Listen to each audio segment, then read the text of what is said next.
Welcome back, y'all. What's happening, everybody? Season 4, episode 2. Episode 2. We came out the gate swinging with episode 1. We did. And I kind of feel as if we've developed a rhythm to do that. Yeah. Season 3, we went through layers, and I think we got down to like the nitty gritty of different things, just like within church and within, you know, like the way things are and orchestrated. So, like, if you're just joining us and you're jumping into episode 1 and episode 2 and you're kind of like, dang, these guys are kind of just like getting to it. Well, we've kind of established a rhythm and a foundation. I want to welcome you to Ministry Talks Podcast. Yep. If this is your first time, thank you for joining us. Go to Spotify, go to YouTube, like, subscribe, follow. Please email us with questions that you may have, maybe something we may have said that you liked, maybe something that you said that you may have a question on, which we did address because somebody had a question about Sabbath and rest. Yep. And we did address that in season 3. But you can email us at mintalkspodcast@gmail.com. Yep. Go to buymeacoffee.com. We are appreciative for all of the supporters. Thank you for those who are leaning in and just growing and following us on this journey. Pastor Wes, can you give us the now that's their intro, but I want you to give us the intro into season 4, episode 2's conversation. Yeah, so today's conversation is conflict resolution from a king. Okay. From a king. And so, you know, besides Jesus, one of the wisest men to ever walk the face of the earth is Solomon. King Solomon. King Solomon. King Solomon. You know, God says, ask for whatever and I'll give it to you. And the one thing he asked for was wisdom. Yeah. And so one of his very first times of, you know, of executing this wisdom, I guess you could say, was during a conflict resolution. Okay. During a conflict in his kingdom. Long story short, without going into the whole thing, it's found in 1 Kings chapter 3. But there were 2 women, prostitutes, the Bible says, had babies at the same time. And one of the babies died. And then the woman of the baby that died went and took the other baby from the other woman that lived in the same house.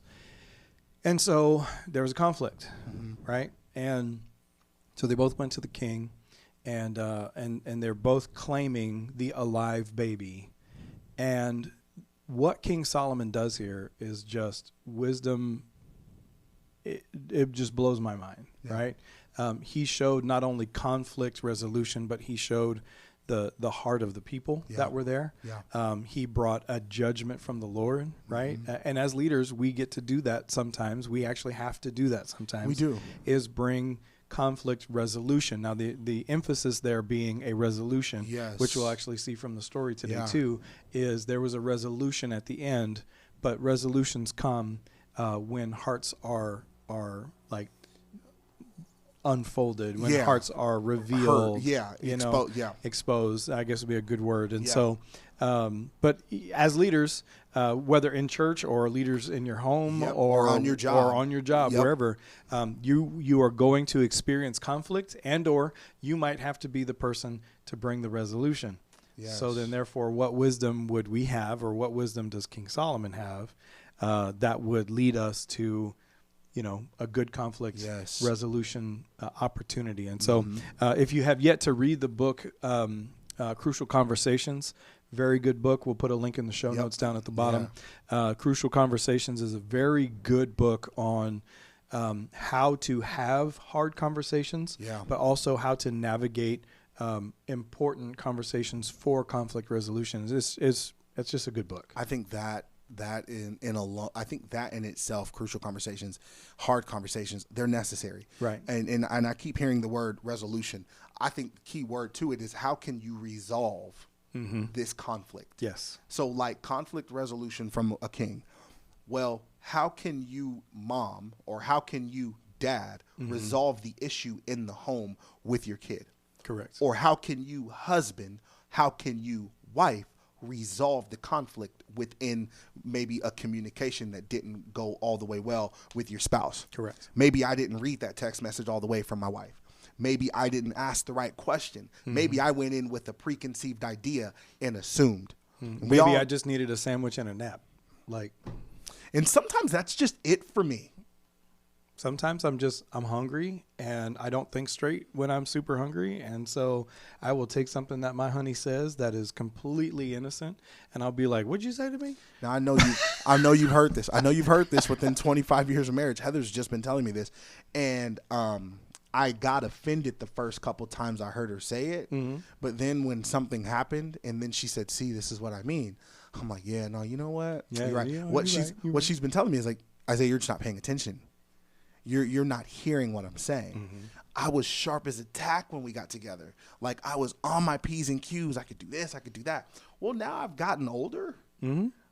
I'm in school. I'm wearing glasses. I'm doing things I wasn't doing before. You look good, by the way. I'm trying. To mention that before. You look good, sir. I am trying. It's a whole. The world is so much clearer now. But one day we got into a little bit of a discussion, and I'm like, "Oh, I missed." She was like, and she was polite, yeah. And she was like, "This is a prime example of what I'm saying. Like, you're not paying attention." And she said, "I think it's because you just have so many things going on." Right. That soft tone, I heard it. Awesome. But she was able to resolve an issue that could have resulted into a conflict. Exactly. So now let's dive into this, right? Yeah. And when he says, I highlighted this. I was so blown away. You were like, ooh, let me get my highlighter. Because I couldn't believe the story. Right. I don't think I've... Best highlighters on the market, by the way. We're going to put a link in the show notes. These things are amazing for your Bible. They don't bleed through. They don't. If you're like a Bible nerd and you love taking notes and you love highlighting throughout your Bible, little things like that, these highlighters, we will put the link in. I mean, they're great. I think you get like 4 or 5 colors for the pack or whatever. Pink is my favorite. Yeah, it's great. But I was just blown away by this story. Right. Continue. Right. With the story. I mean, I'm sorry. So the two ladies come up to the king, and we actually see here in verse 19, right? So okay. I'll pick it up. Yeah. So verse 19, the other woman interrupted and said, "It certainly was your son. The living child is mine." So we already in the story see the heart of this woman. She's harsh. She's crass. She's interrupting. She's not ready to listen. She's only there to fight. You ever been in a conversation with somebody and you know that they're just there to fight? Yeah. Okay. Well, you see that in this story, right? She's interrupting. Right. Right. And so with that type of heart, sometimes the best way to navigate that conversation is just to be quiet. Yeah. Sometimes or to ask a question. And it's not a condescending thing to say, is there something else going on, because this shouldn't bug you that badly?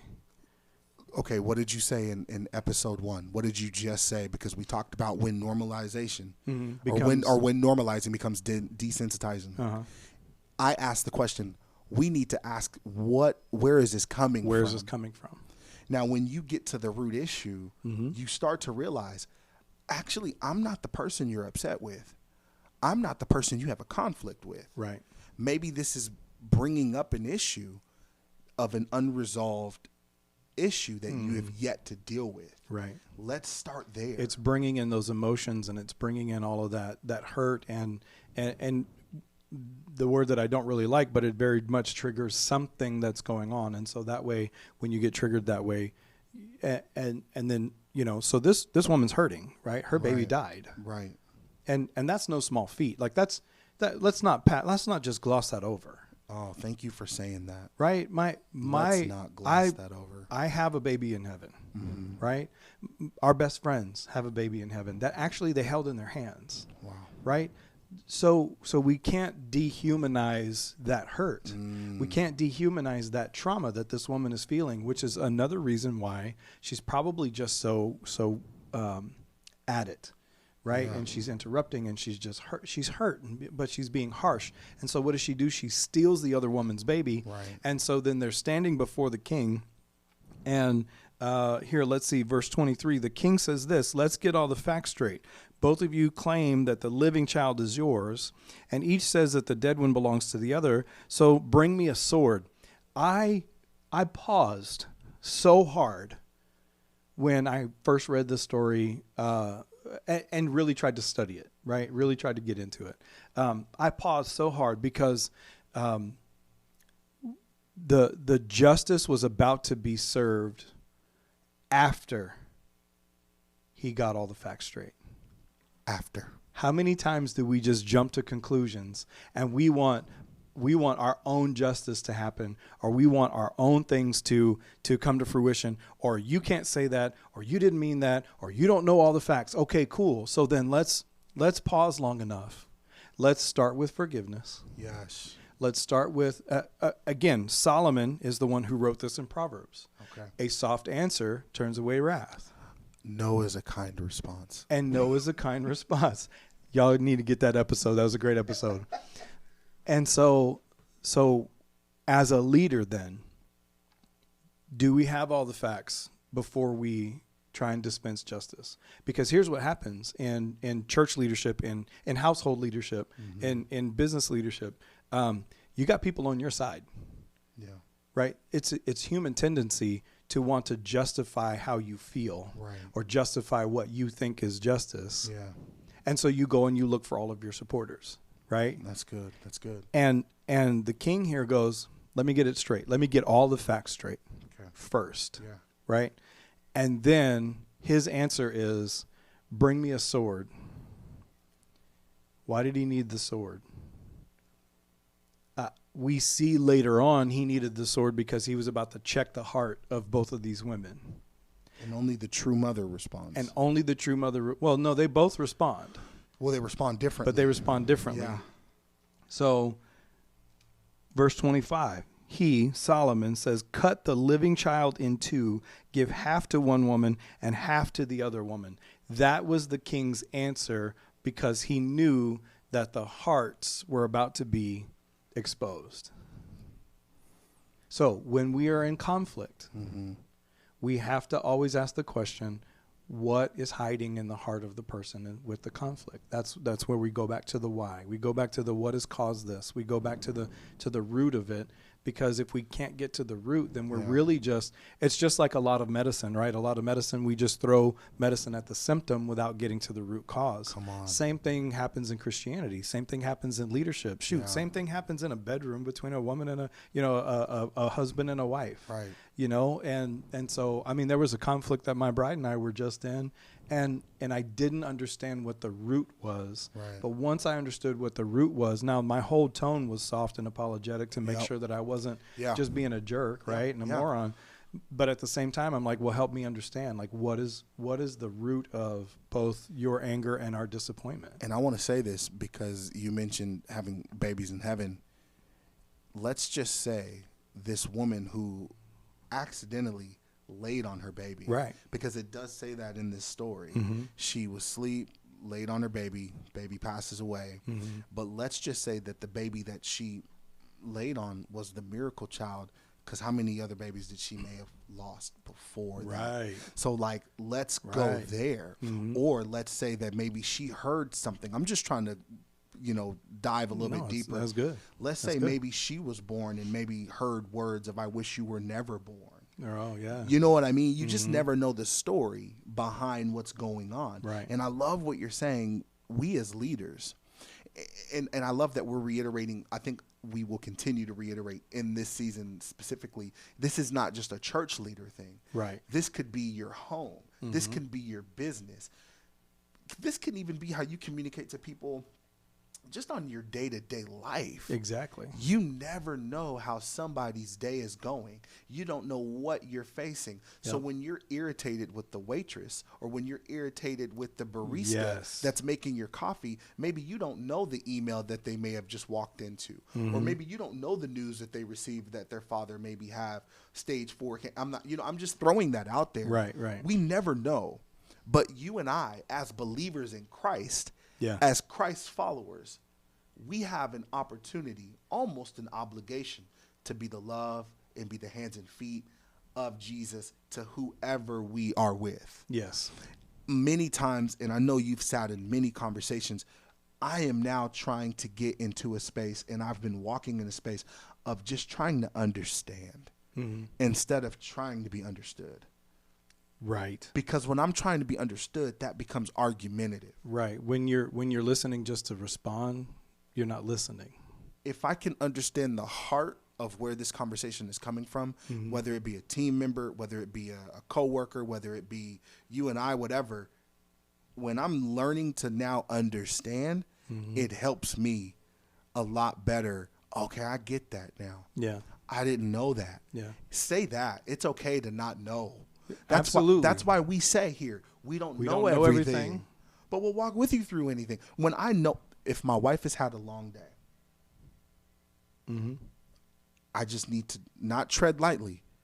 Just, okay, what can I do to help eliminate the stress? Yeah. What can I do? And, we laugh and we joke about things, let me fold these towels, let me clean this, and it's just trying to make light, because I know that she's had a stressful day. Yeah. She's a property manager.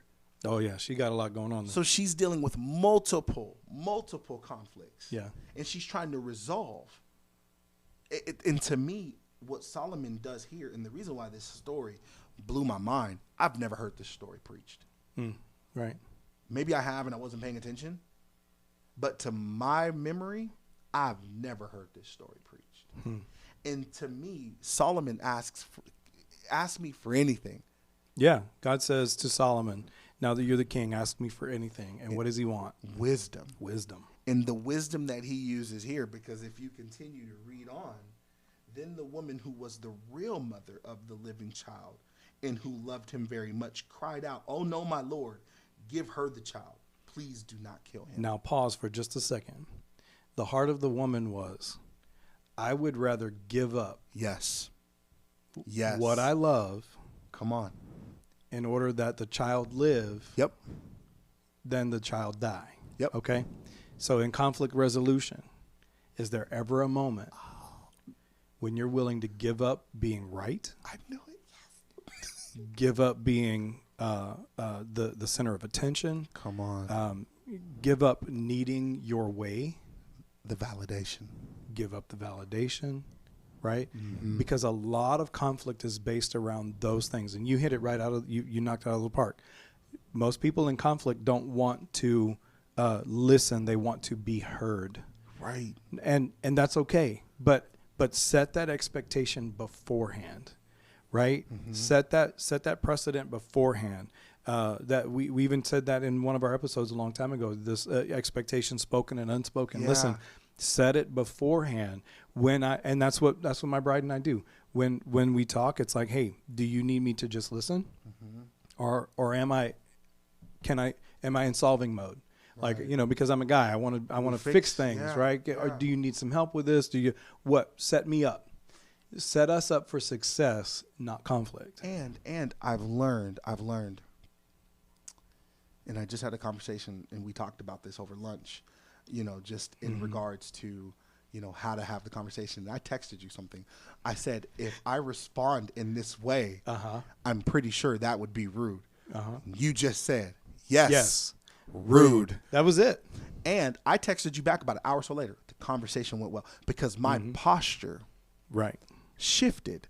And I sat there and I simply said, it is okay.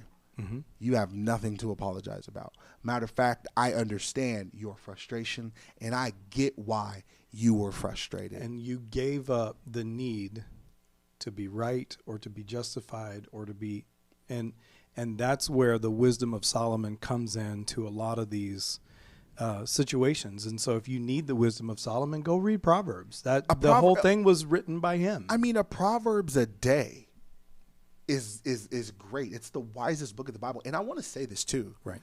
Okay, there are people who love confrontation and there are people who don't love confrontation. Right. I think the people who love confrontation, though, actually don't. Because I'll go with you there. Okay, and this may make sense. It may not make sense. But just hear me out because we've been talking about relationships with our young adults. And one of the things I asked was, who likes confrontation? There's about 35 of us now. A good percentage of them said, I do like confrontation. Okay. The other percent said, I don't.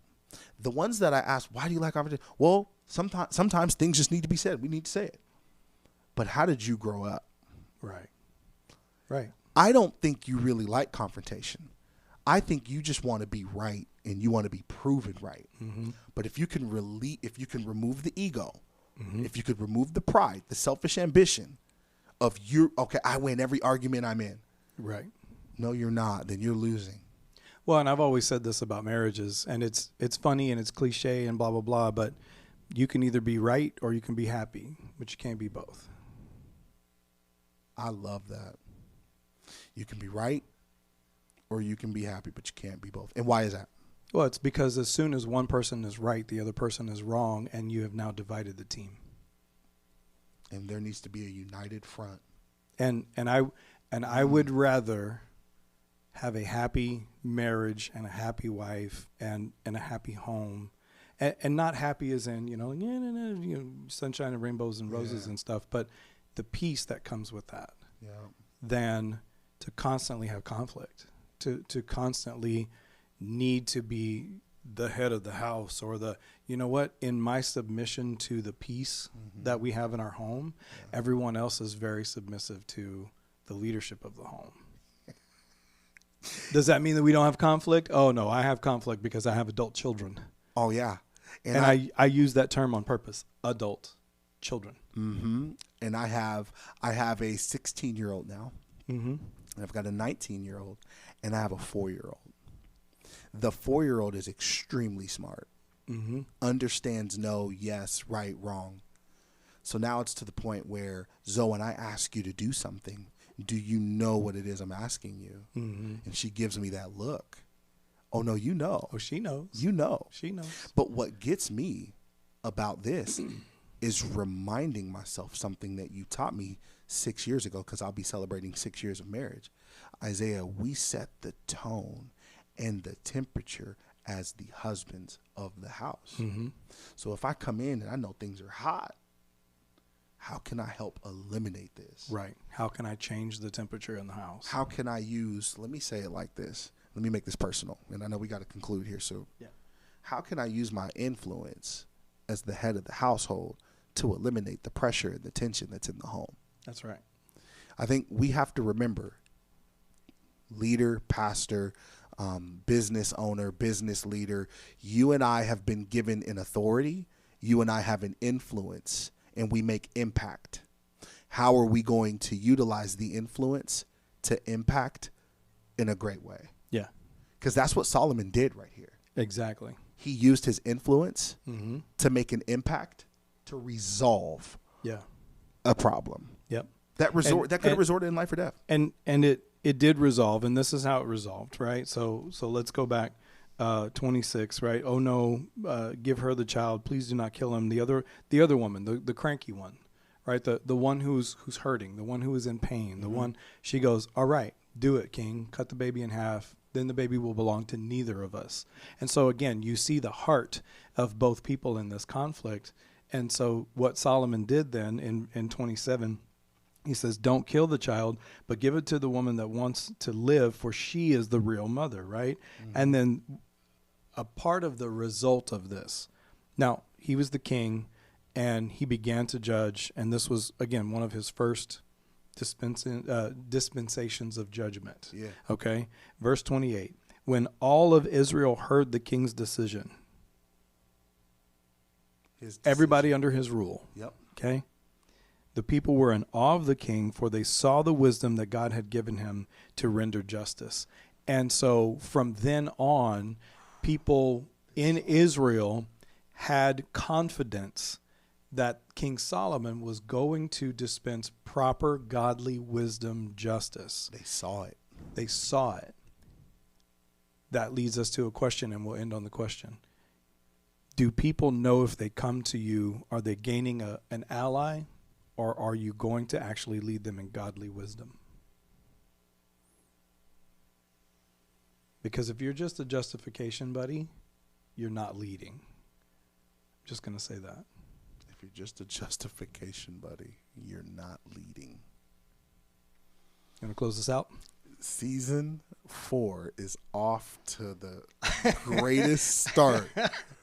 I mean that. Like, we are off to a great start. And we're only going to get better from here. If you have not liked, if you have not subscribed, make sure you go to Spotify, YouTube.